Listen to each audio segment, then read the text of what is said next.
Hello and welcome to the Story Engine podcast. My name is Kyle Gray, and today we're going to be talking about what writing and giving a talk really is.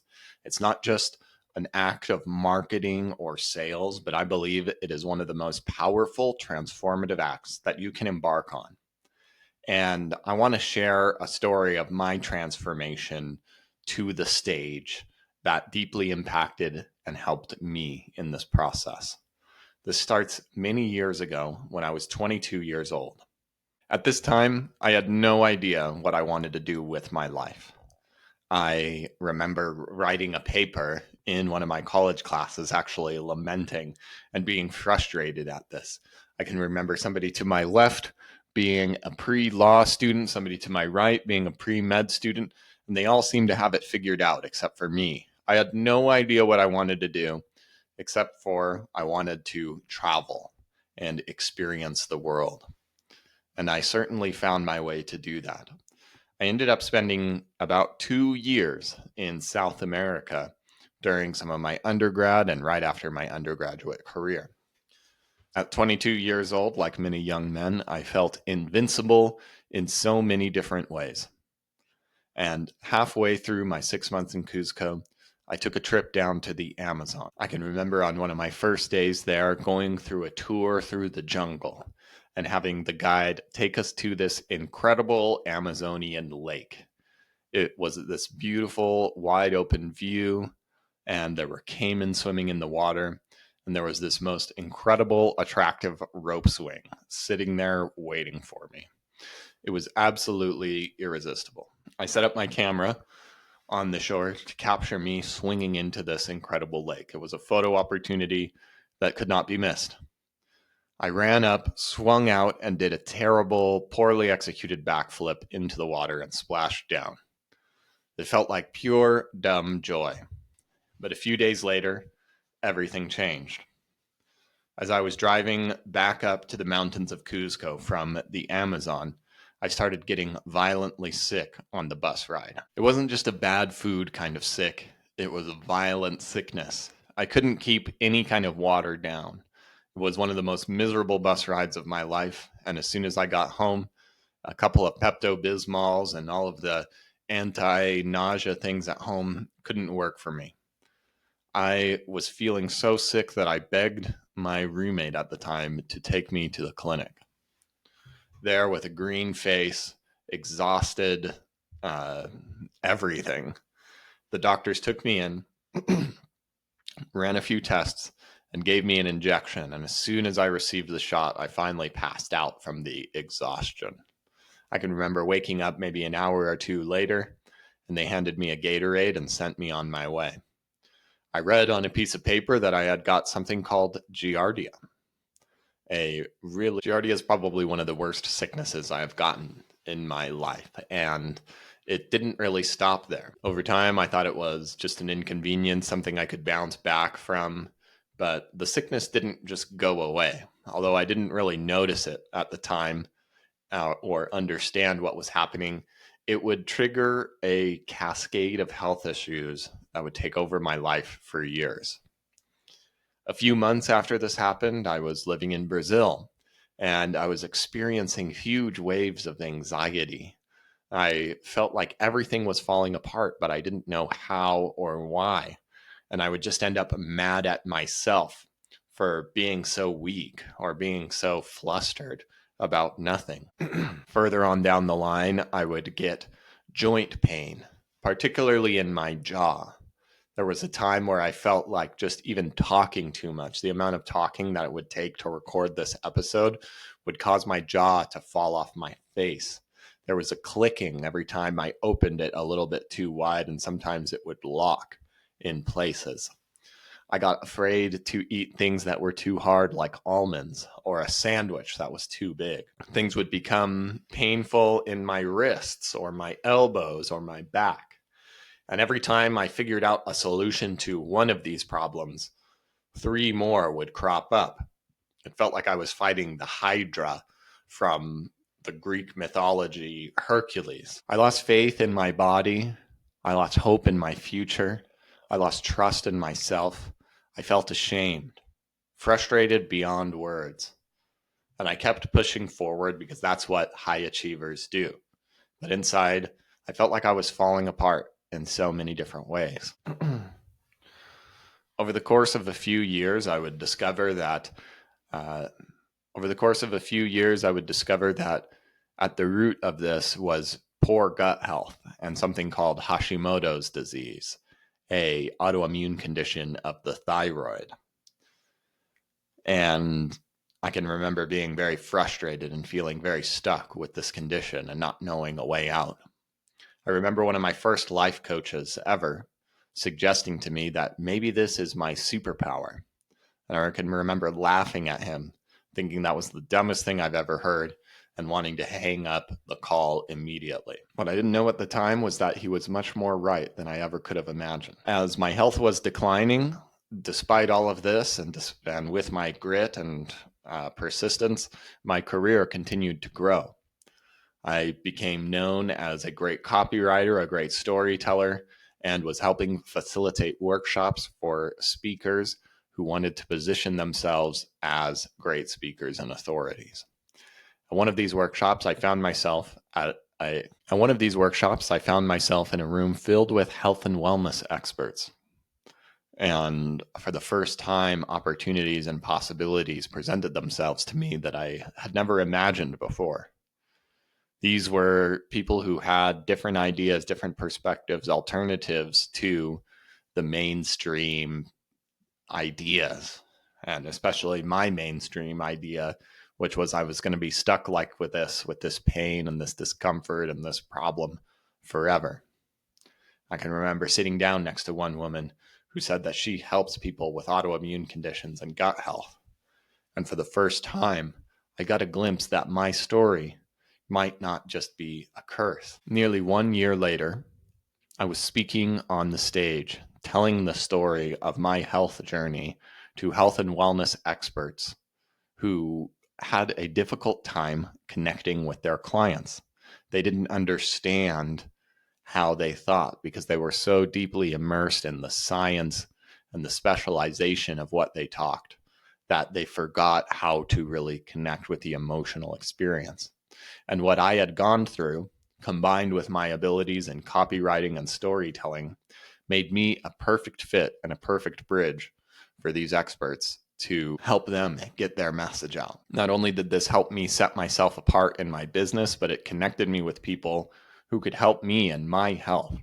I got an entire new lease on life and reconnected with my health, and I value it now more than almost anything else in my life. Now, you might be wondering why I'm telling you a story like this. And the shift in how I related to my health, my weakness, my vulnerability, and turning that into something that would set me apart in my business, that would give me a strength and a purpose and a vision that became one of the most defining things in my life.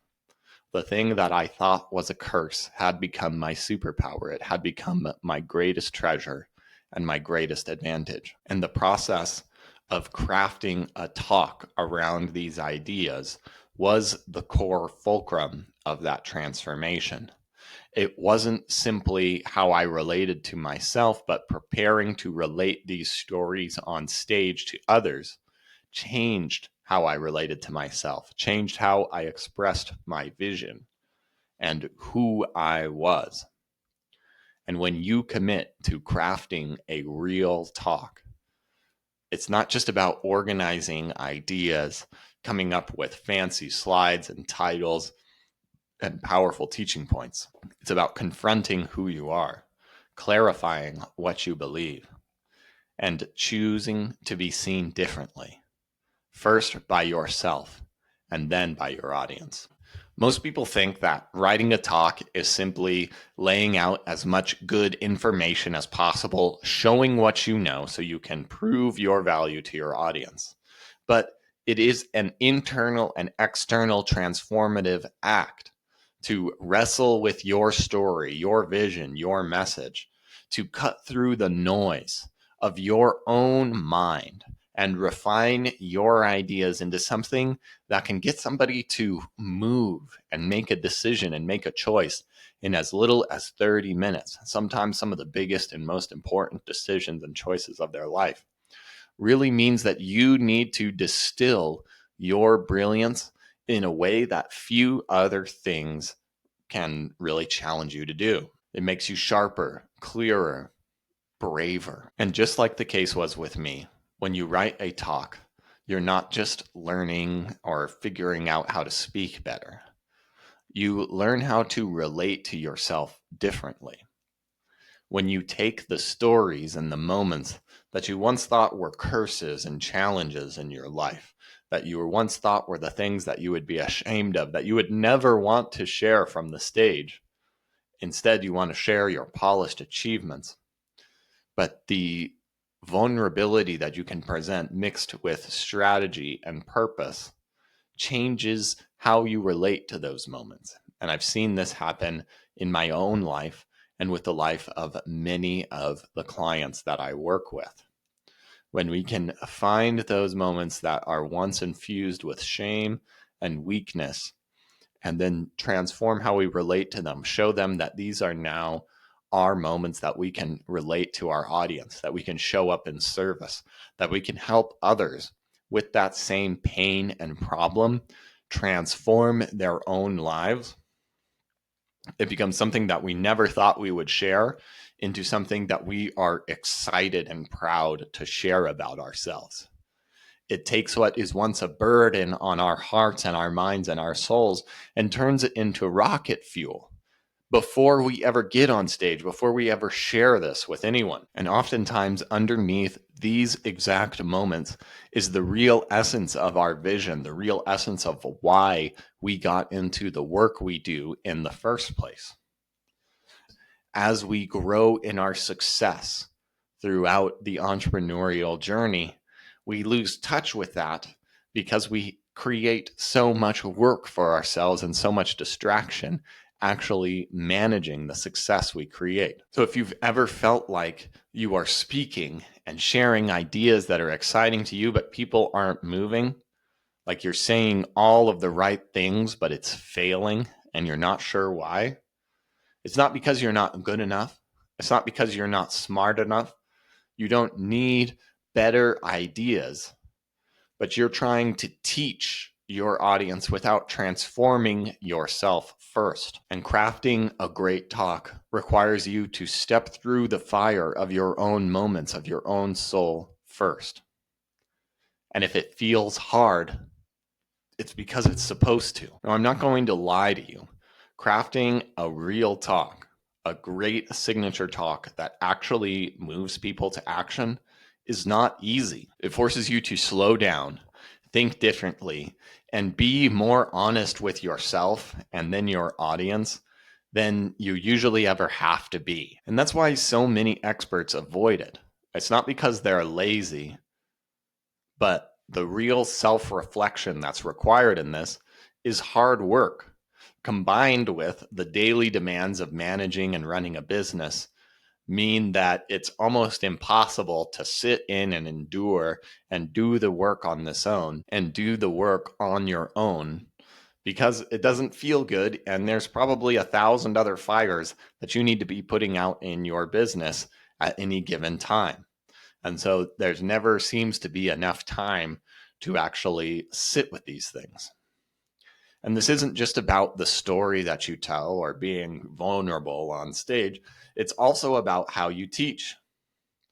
There are many different crucibles, places that bring out the heat and distill down what you need to do and who you need to be that create this transformation for you.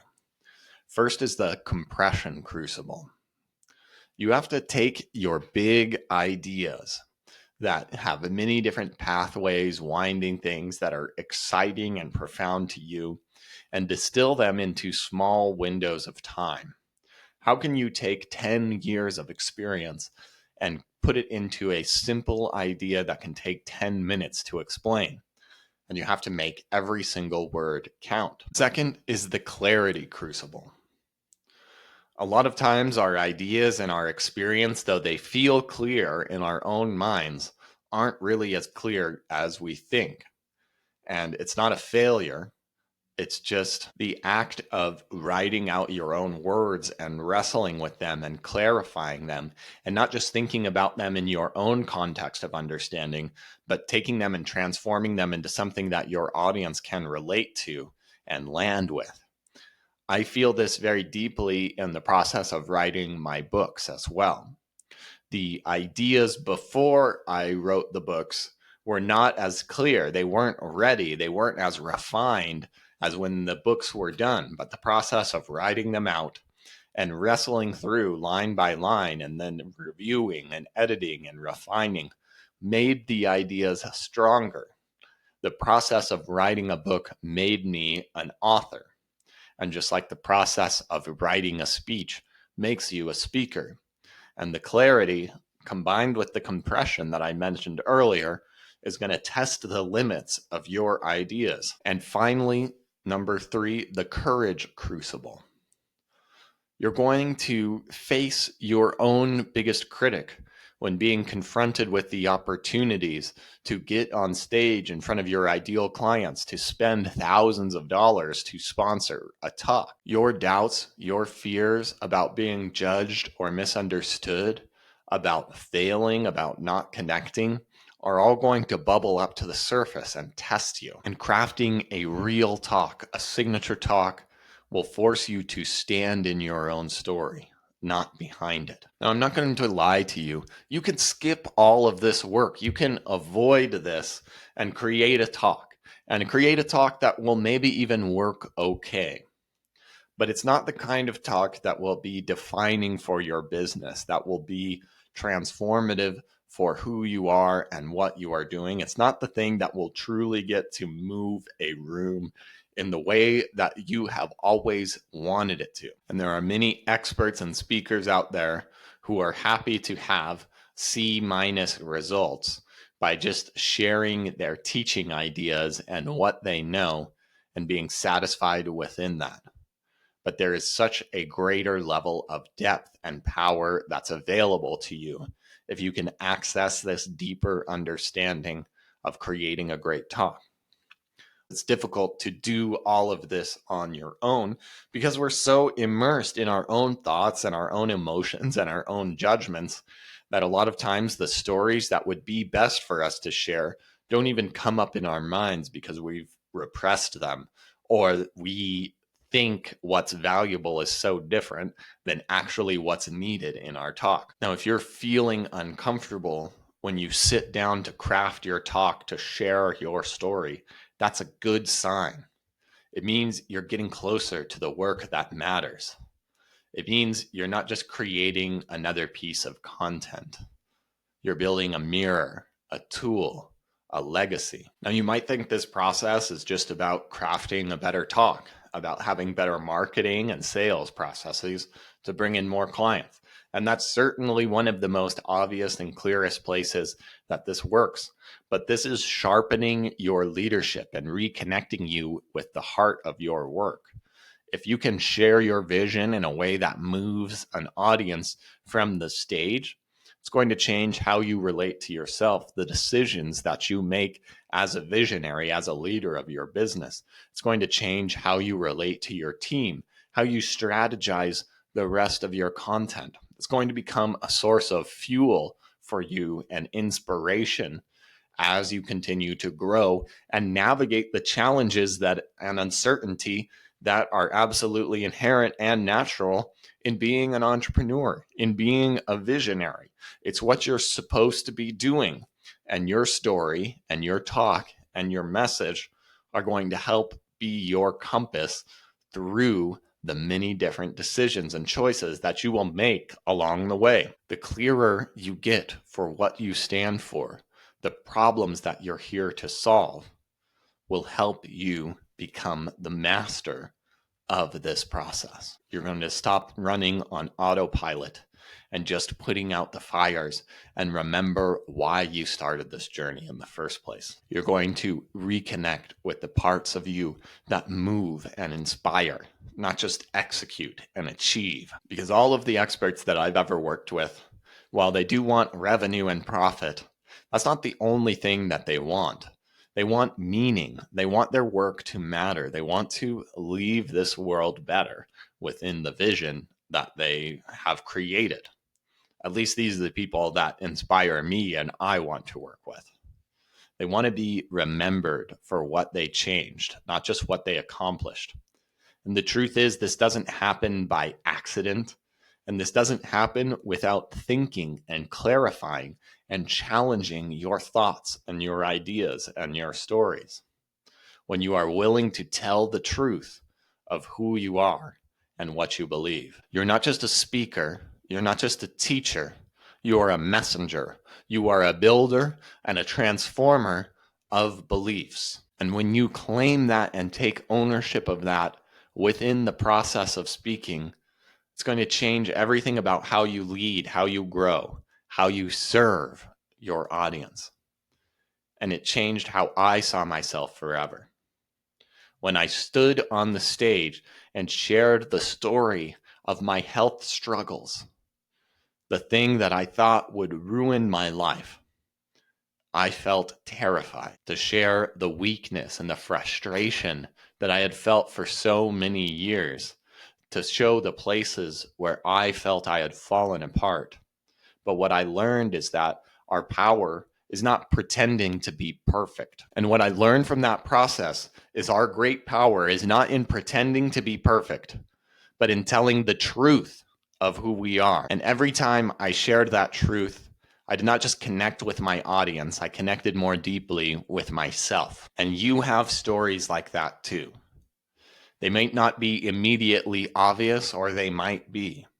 Parts of your journey where you have survived. Parts of you that could set yourself and others free if you are willing to share them. Crafting your talk is not just about growing your business. It's about growing into a truer, fuller version of yourself. And if you feel uncomfortable stepping into that space, then that's good. Because it means you're not just creating another talk that's going to be forgotten before you're finished. You're creating something real, something human, something unforgettable. And in a world where there's so much information and ideas out there, what people are seeking most is wisdom and relatability, somebody that can guide them on that path.